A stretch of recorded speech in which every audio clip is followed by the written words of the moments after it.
Assalamualaikum warahmatullahi wabarakatuh. Hai, solih-solihannya saja. Semoga kita dalam keadaan sehat dan selalu dalam pelindungannya ya.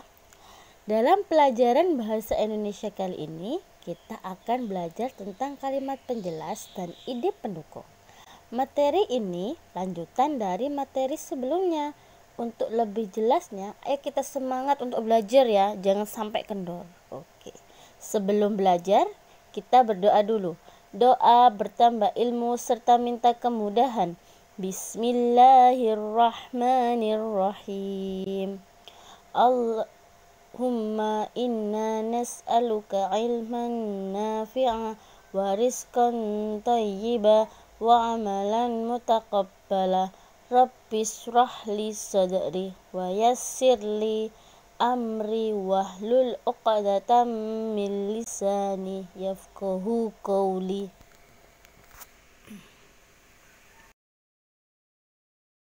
Dalam video pembelajaran kali ini kita akan belajar tentang kalimat penjelas. Apa sih kalimat penjelas itu?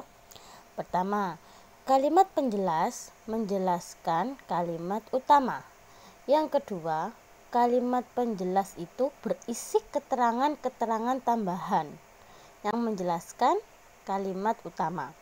Yang ketiga, kalimat penjelas berisi uraian, kejadian, contoh, ilustrasi, kutipan, atau gambaran yang sifatnya terpisah.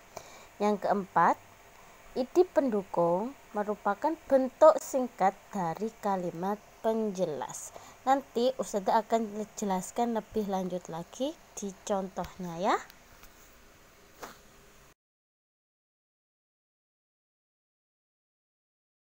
Sekarang ayo kita latihan. Contoh pertama, Ustazah bacakan ya. Bunga teratai itu adalah bunga yang indah sekali. Bunganya mekar, warnanya ungu agak keputih-putihan. Ada juga warna kuning pada bagian kelopaknya. Ujung-ujungnya melengkung lancip mirip seperti kuku.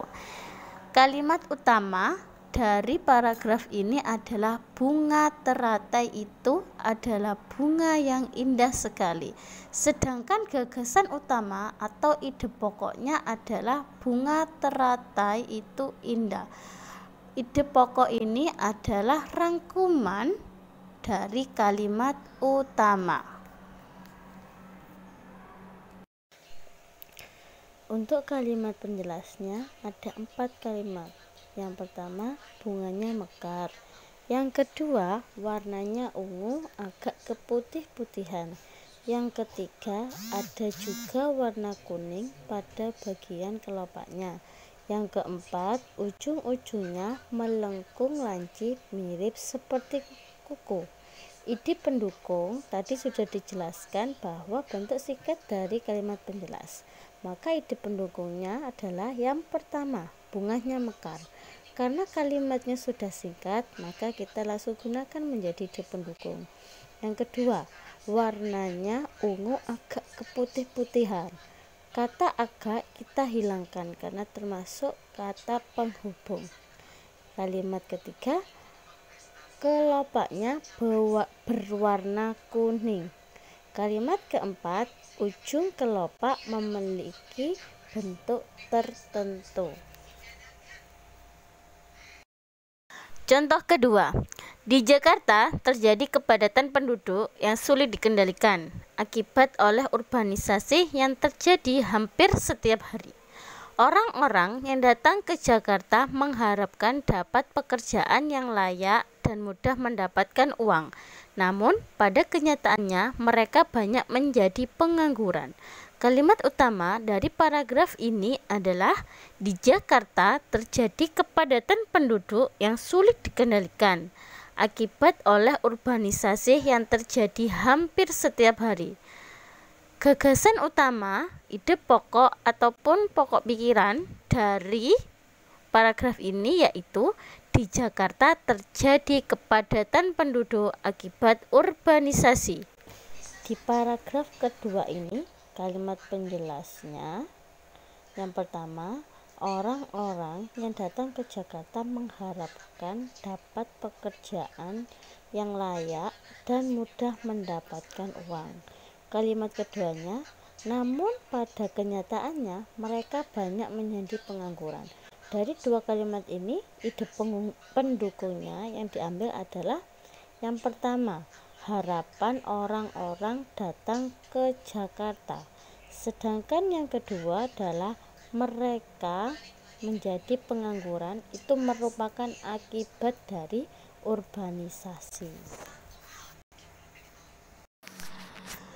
Contoh selanjutnya, penebangan hutan secara sembarangan mengakibatkan rusaknya lingkungan. Pada musim kemarau terjadi kekeringan.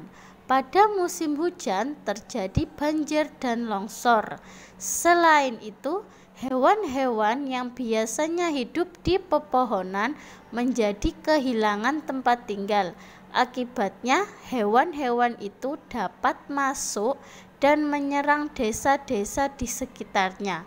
Mereka dapat merusak tanaman pertanian, bahkan memangsa manusia.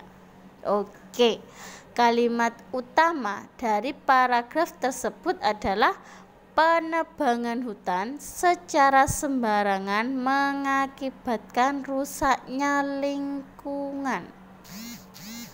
Sedangkan gagasan utama atau ide pokoknya adalah penebangan hutan secara sembarangan merusak lingkungan. Kalimat penjelas dari paragraf ini adalah yang pertama, pada musim kemarau terjadi kekeringan. Yang kedua, pada musim hujan terjadi banjir dan longsor. Yang ketiga, selain itu, hewan-hewan yang biasanya hidup di pepohonan menjadi kehilangan tempat tinggal. Yang keempat, akibatnya hewan-hewan itu dapat masuk dan menyerang desa-desa di sekitarnya. Yang kelima, mereka dapat merusak tanaman pertanian, bahkan memangsa manusia. Jangan lupa ya, ide pendukung itu bentuk singkat dari kalimat penjelasnya. Oke, kita bisa lihat dan simpulkan ide pendukungnya. 1. Pada musim kemarau terjadi kekeringan. 2. Pada musim hujan terjadi banjir dan longsor. Kalimat 3, hewan-hewan kehilangan tempat tinggal. Kalimat keempat, akibatnya hewan-hewan itu dapat masuk dan menyerang desa-desa di sekitarnya. Kalimat kelima, mereka merusak tanaman dan memangsa manusia.